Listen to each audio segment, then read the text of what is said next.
The వో of God. ఈ video చివరి వరకు చూడండి. దేవుని ఆశీర్వాదాలు పొందండి.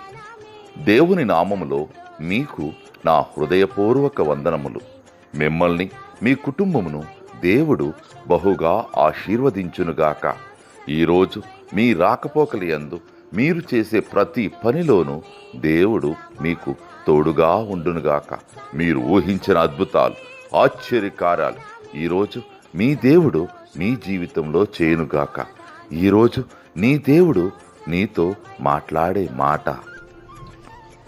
నేను మిమ్మును ఆదరించెదను. యెషయా 66:13. I will comfort you. Isaiah chapter 66:13. సంతోషమే సమాధానమే, సంతోషమే సమాధానమే, సంతోషమే సమాధానమే. చెప్పన సత్యమైన సంతోషం, చెప్పన సత్యమైన సంతోషం.